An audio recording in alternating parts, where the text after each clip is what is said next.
Assalamualaikum warahmatullahi wabarakatuh. Selamat pagi anak-anak. Bagaimana kabarnya hari ini?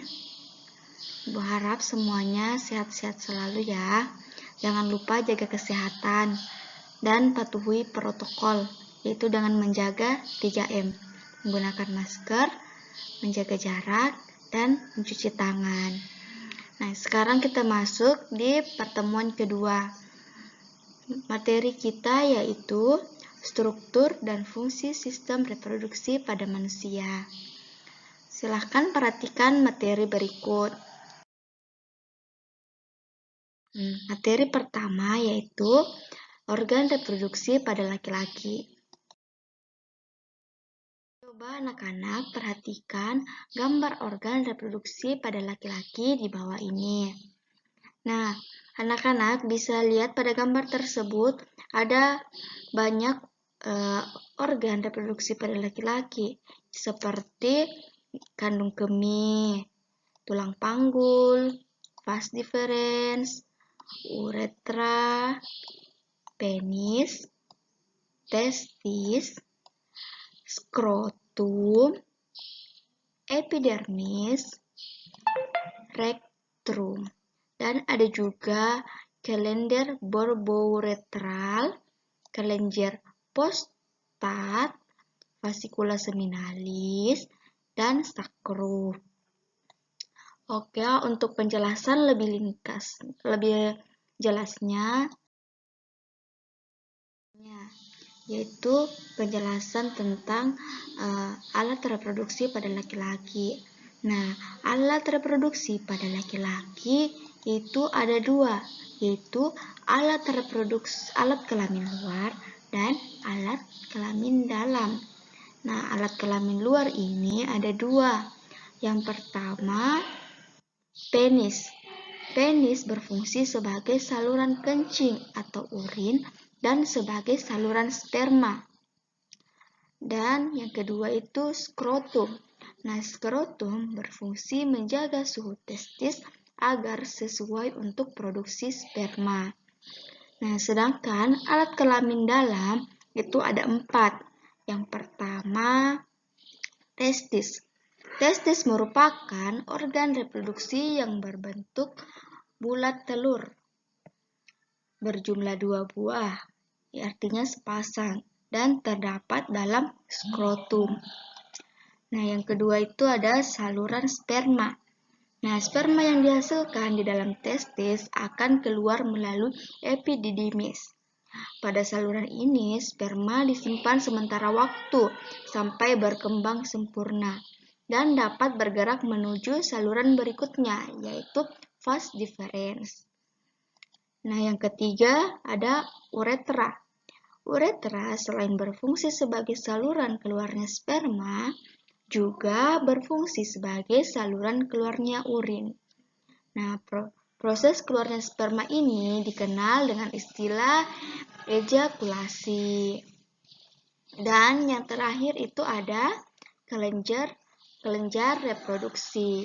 Nah, kelenjar reproduksi ini berfungsi untuk menghasilkan getah atau cairan yang nantinya bercampur dengan sel sperma menjadi air mani atau semen.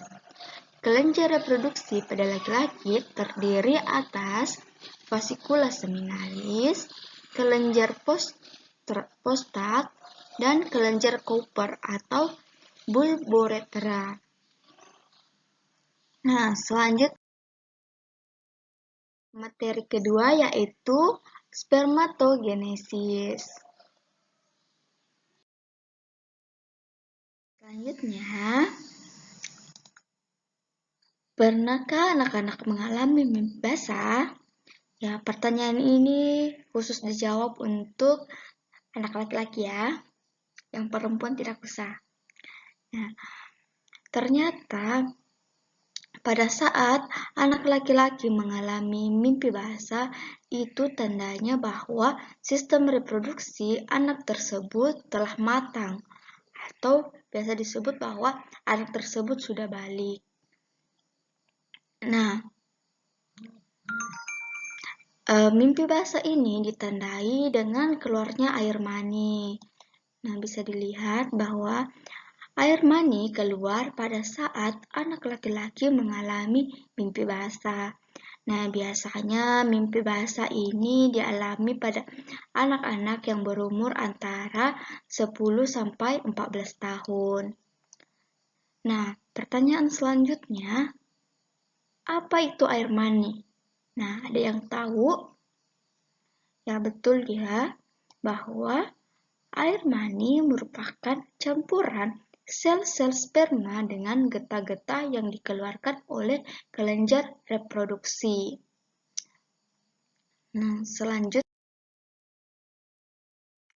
itu adalah spermatogenesis. Nah, spermatogenesis ini adalah proses pembentukan sperma. Pembentukan sel sperma terjadi di dalam tubulus seminiferus.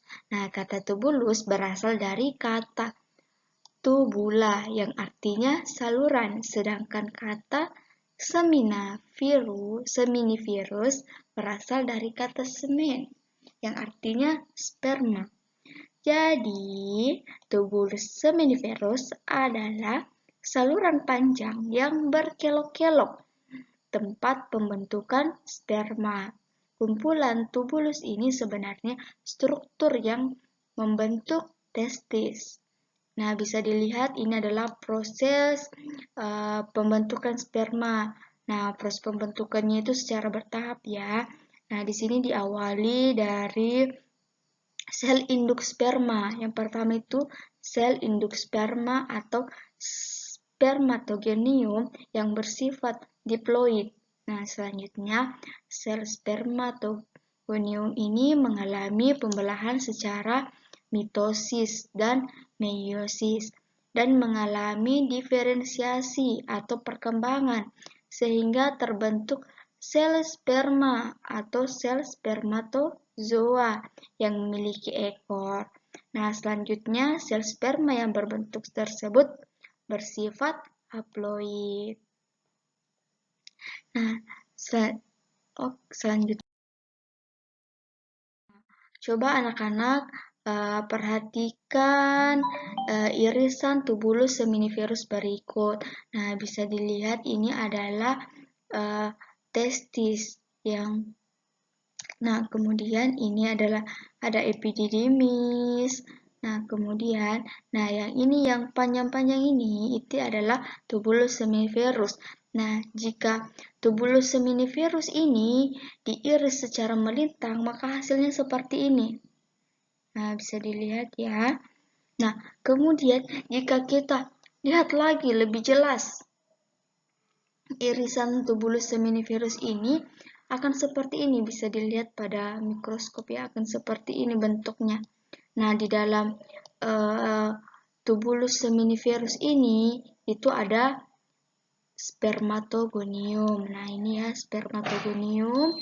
Kemudian ada spermatosit primer, ini spermatosit primer, dan ada spermatosit sekunder. Spermatosit sekunder yang ini bisa dibedakan ya, spermatosit primer dan spermatosit sekunder.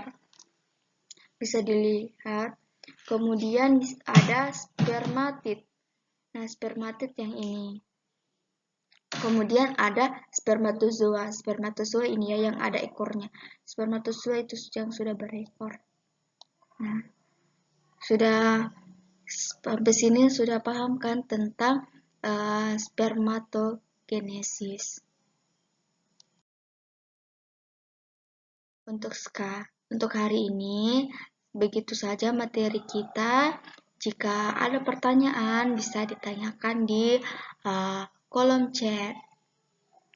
Wassalamualaikum warahmatullahi wabarakatuh.